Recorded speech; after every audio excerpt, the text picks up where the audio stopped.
पीले दांत वाली बहू। रंजना कभी ब्रश नहीं करती थी। उसे कितनी बार उसके माँ बाप ने डांटा, लेकिन उसका कोई असर उस पर होता ही नहीं था, जिस कारण से उसके दांत पीले पीले हो जाते हैं शादी के बाद। अरे बहू, वैसे तो तुझ में कोई कमी नहीं है, पर तेरे दांत इतने पीले कैसे हैं बेटा? कैसे है मतलब? कोई सर्जरी थोड़ी ना कराई है। वो तो क्या नाम है, ब्रश नहीं करती थी तो पीले हो गए। अब क्या करूं? आप कहे तो लाल करवा लूं या फिर काले? यार ये क्या है, क्यों माँ से लड़ रही हो? लड़ रही हूँ? अरे मैं लड़ रही हूँ या ये बोल रही है कि दांत पीले हैं, पीले। अरे तपस्या थोड़ी ना की है इन्हें पीले करने के लिए, बकायदा ब्रश नहीं किया है 20 साल तक, तब जाकर। छी, कैसी बात कर रही हो? ये उस वक्त तो पीले नहीं थे जब हम लोग तुम्हें देखने आए थे। अरे तब साफ करवा लिया होगा डेंटिस्ट के पास जाकर। अब देखो कैसे पीले पीले लग रहे हैं। रंजना सास की तरफ गुस्से से देखती है।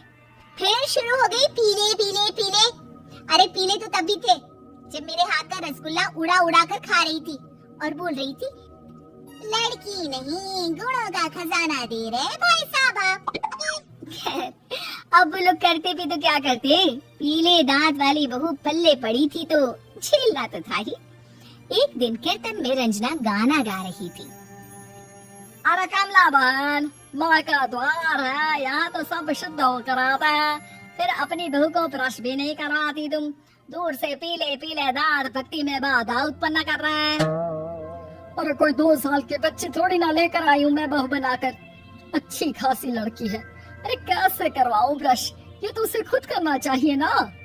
अब माँ बाप तो इसके जैसे तैसे निपटा दिए, ये नहीं सोचा कि सास कैसे संभालेगी। सास बहू को लेकर घर आ जाती है, लेकिन सोच लेती है कि अब इसे लेकर कहीं नहीं जाएगी। अगले रोज बहू कहती है, अरे क्या हो गया, मंदिर नहीं जाना क्या? कीर्तन का वक्त हो रहा है। मेरी मधुर वाणी से कान्हा जी जागते हैं और सोते हैं। आप तो जानती है ना उनकी भक्ति में कितना मन लगता है मेरा। वो क्या है ना, तबीयत ठीक नहीं लग रही है मेरी, आराम करूंगी मैं। तबीयत ठीक नहीं लग रही? अभी तो मिथुन के गाने पर नाच रही थी आप, और अब बोल रही है कि तबीयत ठीक नहीं लग रही। अरे भक्ति में मन लगा लो सासू माँ, ऊपर जाना है, क्या मुंह दिखाओगी आप? हाँ? सास को बहू की बात पर गुस्सा आ जाता है। मैं क्या मुंह दिखाऊंगी, इसकी चिंता तो ना कर, समझी? अपने मुंह की चिंता कर, जो ये पीले पीले दांत लेकर हर जगह पहुंच जाती है। पता है लोग कितना मजाक बनाते हैं। ना जी ना, मैं नहीं जाना कहीं तेरे साथ। तो ये बात है, कोई ना, मत जाओ, मैं अपने कमरे में ही बैठकर भक्ति कर लूंगी। ऊपर वाला दांत थोड़ी ना दिखता है, मन देखता है, भावना देखता है। और अरे बस बस, तू सब कुछ दिखा, बस ये सफेद चमकदार दांत ना दिखाना किसी को, है? जा यहाँ से। बहू को सास की बात का कोई फर्क नहीं पड़ता, वो तो जैसी थी वैसी ही रह जाती है। सुबह नहाकर किचन में खाना बनाना, फिर खाना खाना, कीर्तन भजन करना और सो जाना। एक दिन, माँ जी मैं सहेली के घर जा रही हूँ, शाम को लेट आऊंगी। हाँ हाँ तो जाना, मैंने कौन सा तेरी आरती करनी है घर पर बैठकर। रंजना सहेली के घर जाती है, जहाँ वो पार्टी में जाने की तैयारी कर रही होती है। अरे शिखा, कहाँ जाने की तैयारी कर रही है? मैं गलत वक्त पर आ गई क्या? अरे नहीं यार, उल्टा सही वक्त पर आई है। मैंने ये साड़ी और ज्वेलरी निकाली है यार, शाम को इनके ऑफिस की एक पार्टी में जाना है। बताना कैसा लग रहा है ये सब?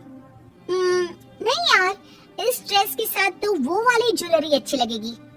हाँ हाँ सही बोल रही है, मैंने ध्यान ही नहीं दिया। वैसे तो हमेशा से मस्त फैशन सेंस रखती है। तो बड़ा जाती होगी ना पति के साथ पार्टी में। रंजना कुछ नहीं बोलती, बस सोचती है कि यार काश ये बात सही हो जाती, पर मैं क्यों नहीं जाती पार्टी में?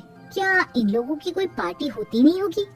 रंजना घर आती है और रात में पति से सवाल करती है,